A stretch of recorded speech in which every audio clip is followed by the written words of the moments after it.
안녕하십니까. 저는 한국성급에서 CCUS 기술개발과 국제법적 전략에 대해서 담당하고 있는 김중헌 선임입니다. 저는 협약 업무팀에서 근무하고 있습니다. 네, 목차는 정말 심플하게 네 가지로 잡았습니다. 국경 간 탄소 이동을 한국성급에서 어떤 연구를 하고 있고, 또 국경 간 탄소 이동 관련 국제 규제는 무엇이고, 이거에 따라서 국가 간 CCS 협정 개발은 어떻게 해야 할 것이며, 협정 개발 시 어떠한 주안점을 고려했을 때 우리나라 해운 산업에서 좋은 영향을 받을까라는 기대 효과 등에 대해서 준비했습니다. 네, 첫 번째는 한국성급에서 진행하고 있는 국가 간 탄소 이동 연구입니다. 한국성급은 다들 알다시피 선박의 최전선에 나가 있는 조언자의 역할을 하고 있습니다. 이와 연관해서 첫 번째, CO2 복합 기능 선박 기술 개발에 열중을 띠고 있습니다. 주로 8에서 40K급 CO2 복합 기능 선박 설계를 해양수산부로부터 지원을 받아 BOG 제해카 시스템 설계, 그리고 특이한 거는 이 선박으로부터 바로 지중으로 CO2를 주입할 수 있는 설계 기술 확보와 실증 데이터 연구를 수행하고 있습니다. 다음으로는 두 번째 그림처럼 부유식 임시 저장 및 주입 설비에 대해서 연구하고 있습니다. 부유식 CO2 시설은 육상으로부터 지원을 받지 않고 잠시나마 CO2를 저장해서 안정 상태에서 CO2 연속 주입을 하는 시설입니다. 이러한 시설에 대해서 실증하는 연구를 하고 있고, 끝으로 한국성급이 주로 담당하는 역할은 법적 경제적 타당성 분석입니다. 네, 기술 경제적 타당성 비교 분석 및 시나리오 도출해서 지금 말씀드리는 이송민 주입 복합 기능 선박과 부유식 임시 저장 및 주입 설비를 어떻게 컴바인해서 경제적으로 해운 그리고 탈탄소 또 CCUS를 복합적으로 이바지할까에 대해서 연구를 진행하고 있습니다. 네, 다음 슬라이드입니다. 다음 슬라이드는 여러분이 익히 아시다시피 국경 간 탄소 이동에 대해서 간략한 그림을 나타낸 것입니다. 예전에는 여러분 상상했지 못했겠지요. 국경 간의 탄소 이동을. 예전은 이렇습니다. CO2 이송 처음이 아니었습니다. 예전에도 CO2 운송선이 있었습니다. 그때 당시에는 공업용 CO2의 운송이었고, 그 CO2는 인위적으로 만들어내서 화물 취급받아서 판매를 위한 CO2였습니다. 그러나 지금은 국가 NDC를 달성하기 위해서 산업계에서 CO2를 포집하게 됩니다. 이 포집한 CO2는 더 이상 판매 용도가 아니라 지중해 묻기 위한 용도입니다. 그러면 과거와 똑같이 이 CO2를 화물로 취급해야 될까요? 아니면 폐기물로 취급해야 될까요? 만약에 폐기물로 취급한다면 선박에 선적됐을 때 다시 화물로 취급해야 될까요? 폐기물로 취급해야 될까요? 이러한 국제적인 난점이 있는 겁니다. 그래서 국경 간의 이동이니까 만약 가정을 해봅시다. 우리가 자국 내에서 이 선상탄소 포집 또는 CCUS를 행했을 때는 자국 내법으로 해결하면 되는데, 국경 간 이동이다 보니까 국제 협약을 따라야 됩니다. 그렇다면 이 폐기물 이송과 관련됐을 때 국제 협약을 조사해 보니 바젤 협약, 런던 협약 및 의정서, 파리 기후 협약, 유엔 해양법 협약 등이 있는 겁니다. 이 네 개의 공통점은 우리나라가 이 네 개의 협약에 모두 비준이고 당사국입니다. 네, 그와 관련해서 과연 국경 간 탄소 이동이 우리가 가입한 국제 협약과 충돌하느냐 안 하는가를 간략히 짚고 넘어가도록 하겠습니다. 첫 번째는 파리 협정입니다. 그렇다면 이 탄소 포집 기술이 인정을 받았을까요? 국제 협약 안에서? 이것부터 주안점을 봐야 됩니다. 이 파리 협약에서 제6조를 보시면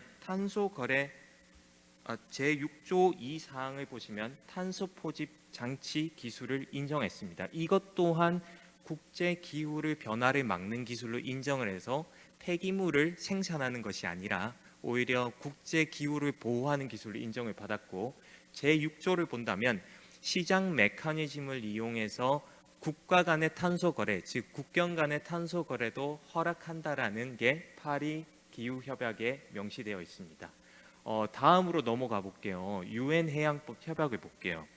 유엔 해양법 협약은 아시다시피 정치적이고 경제적으로 그 국가의 주권, 해양 주권이 어느 선까지인가, 그리고 분쟁이 발생했을 때 어떻게 해결할 것인가 분쟁 메커니즘이 있습니다.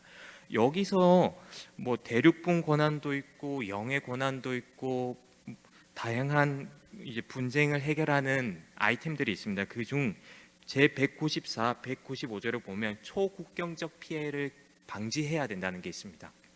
이 초국경적 피해를 간단히 풀어본다면 하나의 오염을 다른 오염으로 전가하지 말고 우리나라의 오염을 타 국가의 오염으로 전가하지 말라라는 원칙이 있습니다.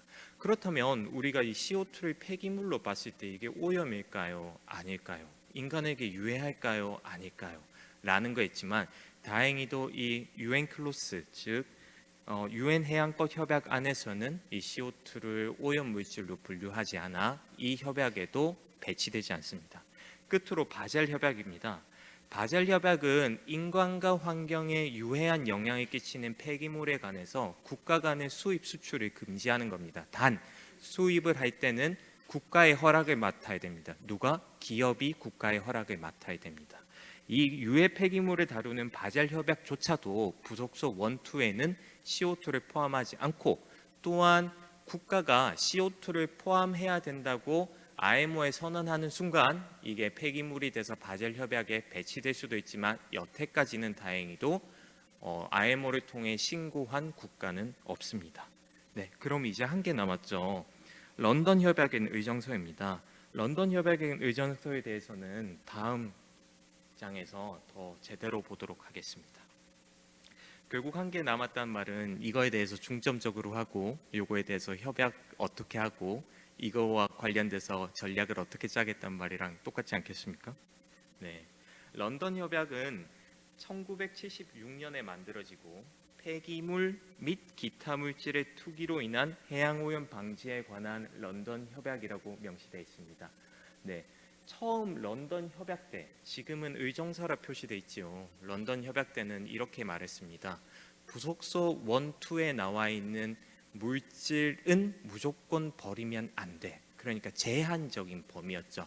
하지만 시대가 변할수록 현대 시대에 와서는 런던 의정서가 채택됐고 런던 의정서에는 오히려 반대의 개념으로 했습니다. 예방적 조치 차원에서요. 부속서 1에 담겨 있는 물질 빼고는 다 버리면 안 돼. 완전 익삽 개념으로 돼버렸죠.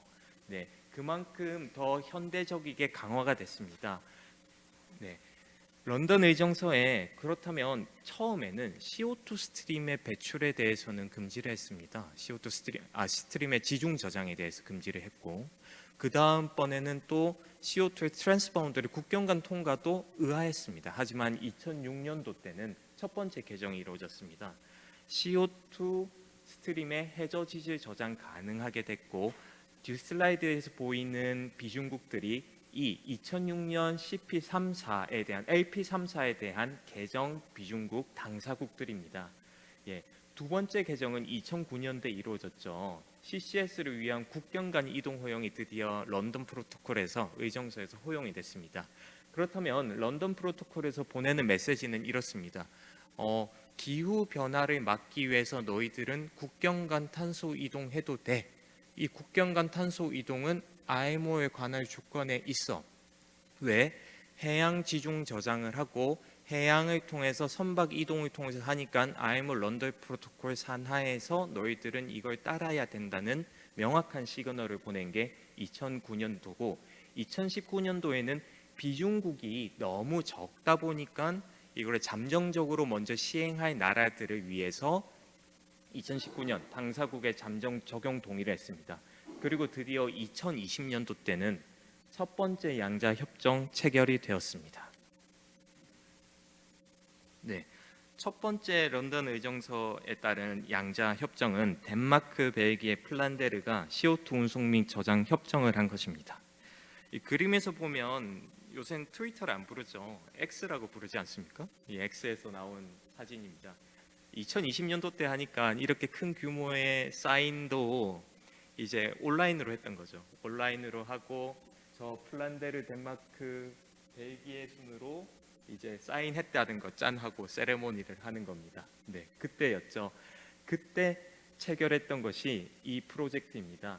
네, 캡처는 수출국 이득을 야기하고 신먼트 운송은 덴마크 해운 산업계를 살릴 수 있다라고 대대적인 선전을 했고, 스토레지는 수입국 이득입니다.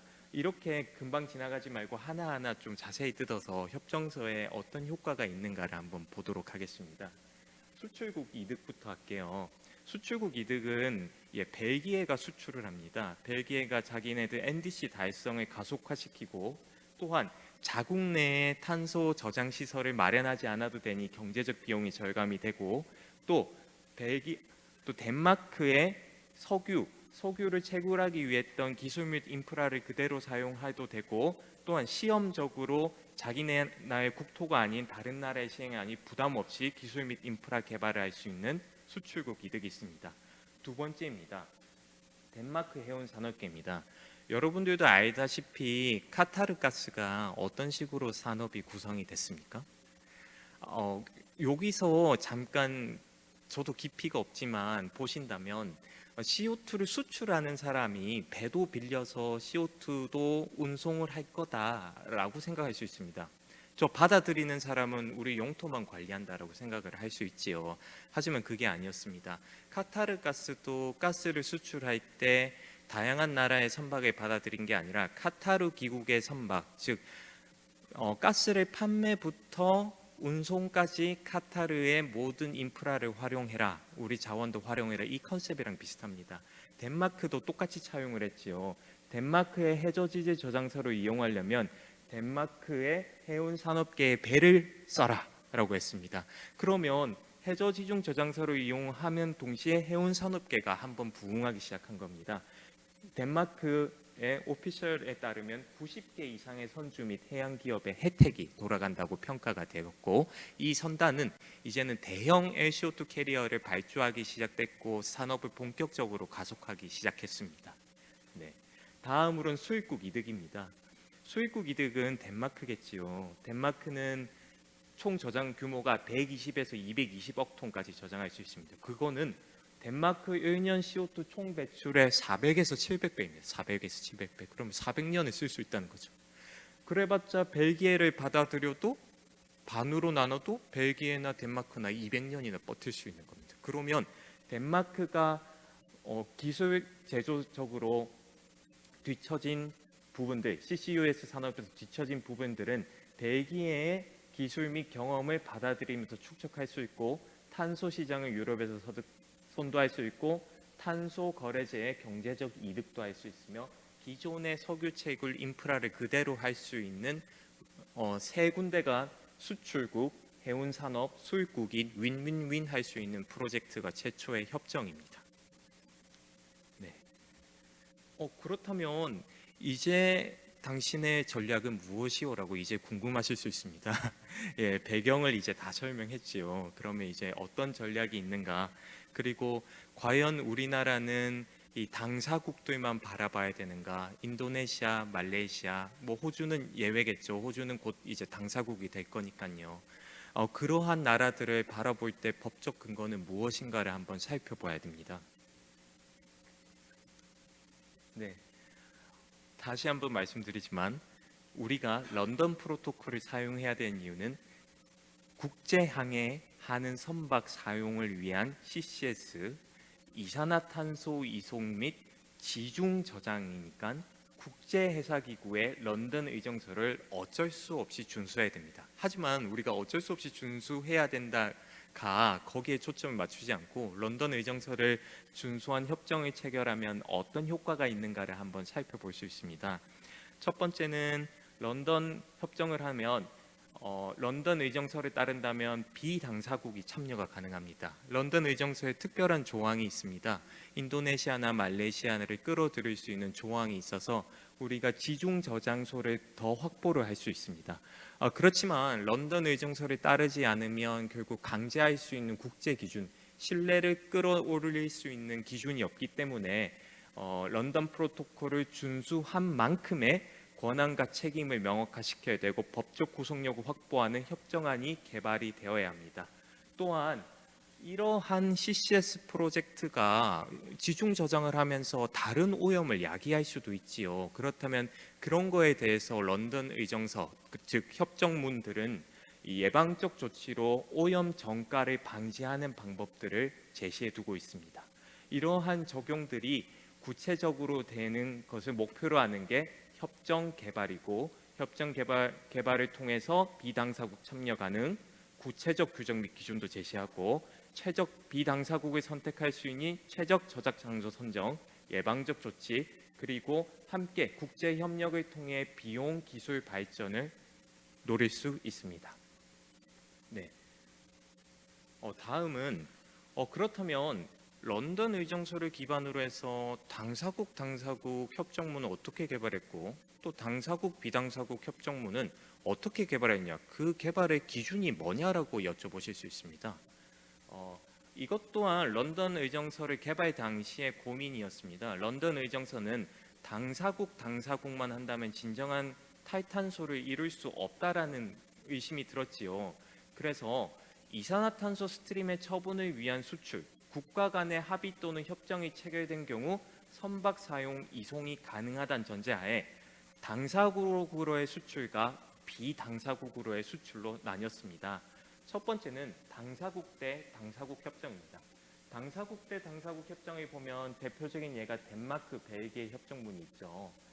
두 번째로는 당사국과 비당사국, 즉 수출은 당사국, 대한민국이 될 수 있고 비당사국은 인도네시아가 될 수 있습니다. 그러한 협정문 모델은 아직 세상에 존재하지 않습니다. LOI나 MOU 정도가 있겠지요. 그런 모델들을 한국성급과 해양수산부는 협정문 모델을 개발을 해야 했습니다. 그 개발의 근거를 본다면 이렇습니다. 런던 프로토콜에는 LP34의 아티클 6에는 이렇게 나와 있습니다. 이러한 협정은 최소 조건으로서 공통점은 수출국과 수입국 간의 허가와 권한의 대상이 협정문에 명확히 나와 있어야 됩니다. 그래서 당사국 협정문은 굉장히 심플합니다. 덴마크, 벨기에 협정문은 총 3장입니다. 3장. 딱 3장짜리가 저런 산업을 일으킨 거지요. 반면 조건이 있습니다.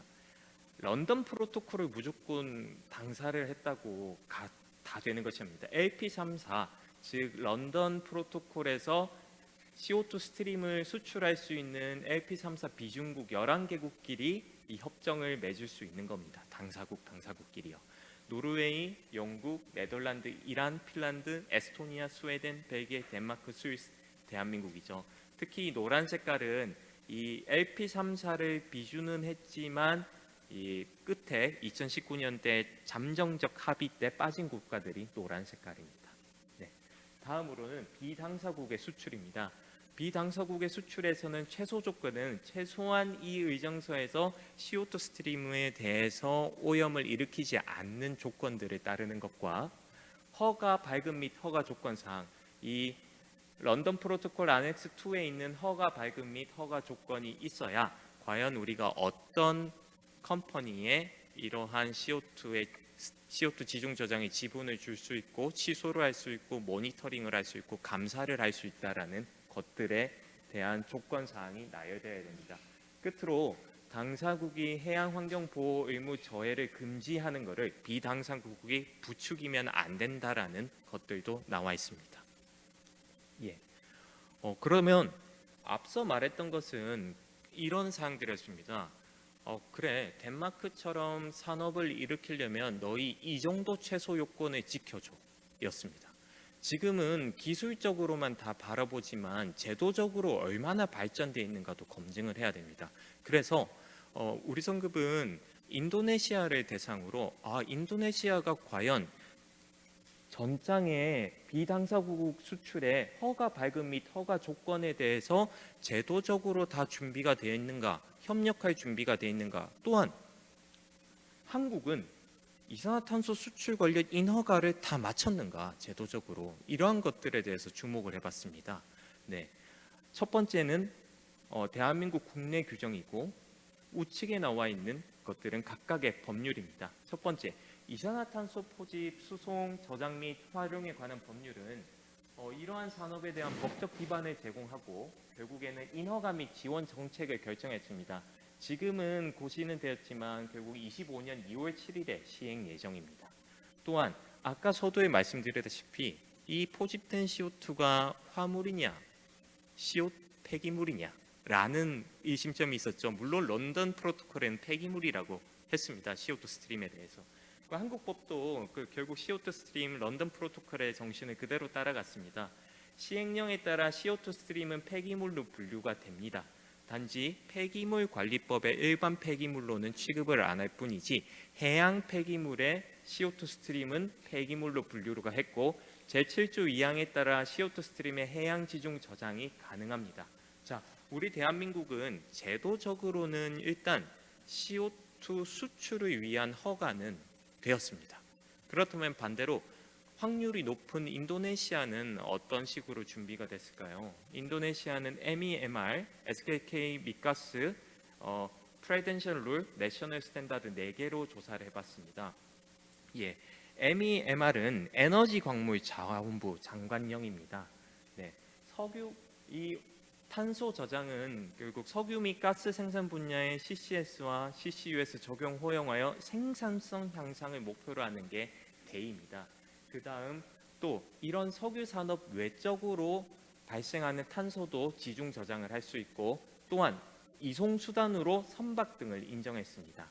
다음은 MEMR 산하의 특별 공공기관인 SKK 미가스 워킹 가이드라인을 보면 주목해야 될 점이 CO2 수송 수단 및 허가 절차를 이 워킹 가이드라인으로 했고 CO2 저장소 할당을 국내는 인도네시아 국내에서 발생하는 CO2는 70%, 그다음에 국외에서 30% 수입을 허가한다라고 명시해 두었습니다. 네. 그다음으로는 가장 최근에 나온 게 대통령령입니다. 이 MEMR과 SKK 미가스 워킹 가이드라인을 보충하는 성격으로 CO2 포집 수송 및 저장에 대한 허가와 모니터링 방법을 제공을 했고 끝으로는 내셔널 스탠다드는 관련 각 부처가 이렇게 CO2를 수송 저장하시오라고 하는 국제 표준을 국내 표준으로 바꾼 기준들입니다. 결론을 말씀드리면 결국에는 보낼 사람은 또 준비됐고 받을 사람도 준비가 됐다. 이제 정책 시행만이 남았다라는 거죠. 산업계의 니즈도 크다도 말씀드릴 수 있습니다. 예. 그렇다면 협정안 개발을 위한 경우의 수를 한번 뒀습니다. 수송적 측면을 봤어요. 이때까지는 앞선 우리 단장님께서는 너무나도 명확하게 산업계와 기술에 대해서 말씀해 주시고 뒤에 있는 우리 추다혜 박사님께서는 인도네시아 등의 저장소에 대한 특색과 발전 방향에 대해서 말씀해 주실 거니까 저는 수송에 한번 초점을 맞춰봤습니다. 네, 수송에 초점을 맞춘 이유는 첫 번째 질문이 있었습니다. 배의 수명은 30년 넘겠죠. CO2 캐리어의 수명은. 근데 이 CO2 저장소의 수명은 10에서 15년이라고 예상을 해봤습니다. 물론 제가 정확하지 않을 수도 있죠. 그렇게 예상했을 때 이 CO2 선대가 수송을 다 끝내고 어떻게 할 것인가? 첫 번째 의구점. 두 번째 의문점은 사계절 내내 연평균 그러니까 연도별로 CO2 배출이 일정한 것인가? 우리 산업계는 봄과 가을과 겨울 다 다르지 않느냐? 그러면 CO2 수송 선박도 다르지 않겠느냐? 조사를 해보니까 겨울에 CO2 배출이 가장 높습니다. 네. 그렇다면 우리 선주들께서는 당연히 이 CO2 운송 선박에 대해서는 유연하게 대처해야 되겠죠. 한국의 CO2를 나를 수도 있고 또 외국의 CO2도 나를 수 있어야 되고 반대로 한국의 CCUS 기업들에는 굳이 한국 기업을 사용할 필요도 없고 더 싼 기업을 사용할 필요도 있죠. 그러한 점에서 우리는 전략적으로 한번 생각해 보자는 겁니다. 협정을 맺을 때 이 단계부터 그거는 검토되어야 할 것입니다. 자, 엄청 요약해서 표현했습니다. 그림으로 보면 대한민국은 일단 런던 프로토콜 당사국, 노르웨이도 당사국, 인도네시아는 비당사국, 도착지 노르웨이도 당사국, 인도네시아는 비당사국이다. 이 구분부터 먼저 시작하겠습니다. 그 다음 두 번째 전제입니다. 우리 해운 국제항해에 종사하는 선박에서는 해운에서의 탄소 절감은 국가 NDC에 반영이 되지 않고 이 배는 또 하나의 대한민국이나 다른 나라의 영토입니다. 네, 유엔 해양법에 따르면 이 배는 기국의 관할권과 통제권이 있습니다. 이 시점부터 시작해야지 우리는 다양한 전략을 짤 수 있습니다.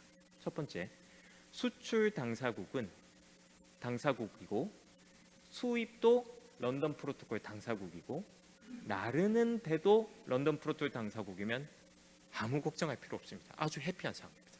아주 해피하고 우리가 전략적 방향이 없습니다. 단지 수송하는 배가 노르웨이 선박일 수도 있습니다. 아까 덴마크처럼. 네, 이럴 경우는 당사국과 당사국이 노란 색깔과 파란 색깔이 일치하지 않는 경우에는 탄소 이전 시점, 그러니까 고용국 책임입니다. 탄소 이전 시점 다른 얘기죠. 하지만 여기서 고려해야 될 건 이겁니다. 만약에 대한민국 배를 해서 노르웨이에 탄소를 이송했을 때는 대한민국 배로부터 노르웨이 배로 이송하는 시점이 탄소를 완전히 수출한 시점이지만 만약에 노르웨이 선박을 사용했을 때 대한민국 탄소를 싣고 나르는데 노르웨이가 불가피한 이유로 이 탄소를 배출했다고 생각해 보십시오. 그렇다면 누구에게 탄소를 물어야 될 것 같습니까? 이러한 애매한 문제점이 생기기 시작합니다. 그렇다면 우리는 자의적으로 수출국인 대한민국의 대한민국 선박을 사용할 수밖에 없다고 이제 협정이나 정부를 설득할 수 있는 기반이 생기기 시작하는 겁니다. 두 번째 케이스를 보겠습니다. 당사국, 비당사국입니다. 아까가 그거죠. 두 번째가 당사국 대한민국, 노르웨이 선박, 그다음에 비당사국입니다. 이럴 경우에는 비당사국이니까 P2MP, 즉 앞서 언급드렸던 세 가지 조건을 지켜야 되는 협정을 해야 되겠고 또 첫 번째로 언급했던 사항과 별반 다를 바가 없고 또 이 선박을 고용했던 고용국이 탄소 사고에 대한 책임을 져야 할 가능성이 높습니다. 그럼 세 번째 한번 생각해 보겠습니다. 당사국, 비당사국은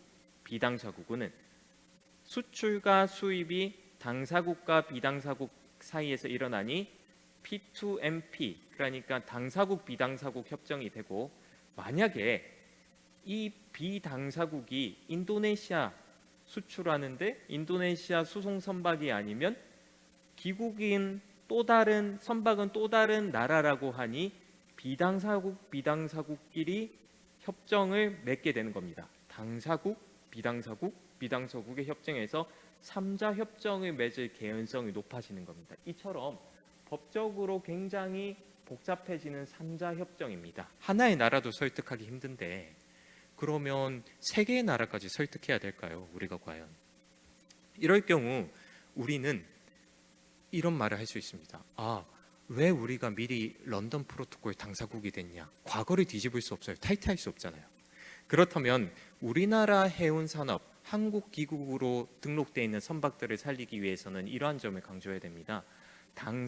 당사국이니 3자 협정을 맺을 필요가 없습니다. 우리나라는 당사국 선박의 해운 선대를 운용할 수가 있는 능력이 있습니다. 그렇다면 당사국 선대를 투입할 수 있는 점을 부각하고 고용국 책임으로 돌리면 우리나라는 이런 유연성과 사업 확장성에 굉장히 유리한 포지션에 취했다고 생각하시면 됩니다. 네, 두 번째 슬라이드입니다. 협정안 개발을 위한 경우의 수 중에서 이건 좀 기출 변형입니다. 흔히 말하는 이 선박이 이번에는 영토로 바로 가지 않고 바로 지정 주입합니다. 그러니까 이 CO2를 육상에 랜딩하지 않고 바로 CO2를 주입하는 거지요. 이럴 경우엔 케이스는 대한민국, 노르웨이 선박, 인도네시아 선박, 받아들이는 거는 노르웨이 영토, 인도네시아 영토가 됩니다. 네. 첫 번째, 당사국은 아무 문제가 없습니다. 단지 한국이 아니라 뭐 노르웨이 당사국 선박을 쓴다면 이게 좀 고용국 책임을 져야 된다라는 개연성이 높아지고 노르웨이 선박이 벤팅했을 때 그럼 대한민국 NDC에서 기여해서 까야 되냐 말아야 되냐라는 의구점도 들기 시작할 겁니다. 네, 똑같습니다. 두 번째 케이스도 똑같습니다. 당사국, 비당사국. 주입을 해도 이 선박에 관할권과 통제권은 기국에 있는 선박에서 직접 주의를 하니 당사국의 선박에 런던 프로토콜을 만족하는 선박에서 주입을 하니 3자 협정까지는 필요 없습니다. 왜? 다른 나라라도 일단 런던 프로토콜을 만족하는 선박이니 협정문은 필요 없고 고용국 책임만 하면 된다는 겁니다. 그렇다면 이 원리상 똑같은 걸 적용하면 당사국, 비당사국의 CO2 직접 주입 선박은 3자 협정이 필요하고 당사국, 비당사국일 때는 3자 협정이 필요하다라는 걸 유추해 볼 수 있습니다. 똑같은 원리로 우리나라는 이미 당사국입니다. 그리고 우리가 CO2 수송 주입 기술까지도 개발하고 있습니다. 이러한 개연성을 들었을 때는 우리는 당사국으로서 어느 나라의 CO2 수송도 담당할 수 있고 주입도 담당할 수 있고 단지 협정에 관여하는 게 아니라 그 협정을 맺은 나라의 딜을 잘해서 CO2의 물량을 따올 수 있는 능력이 확보되어 있다고 말씀드릴 수 있습니다. 네, 끝으로 기대 효과입니다. 너무 빙빙 둘러왔죠. 이제는 간략하게 요약할 때가 됐습니다.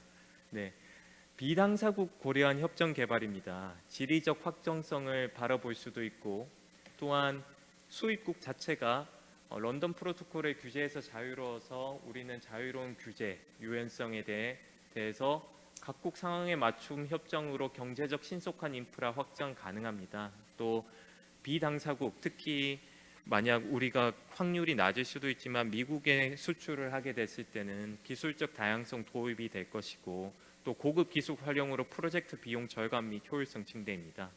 마지막으로는 우리 선박 선택지, 즉 기국 선택지 확장을 활용한 CCS 운송의 이점이 있습니다. 운송 옵션을 다양화할 수 있고 이 운송 옵션이 다양화되니 운송 비용 절감과 운송 경로 및 최적의 비용을 산출할 수 있고 특히 우리나라의 조선 기술을 적극 활용할 수 있는 기반이 될 수 있습니다. 네, 제 발표는 이까지입니다. 들어주셔서 감사합니다.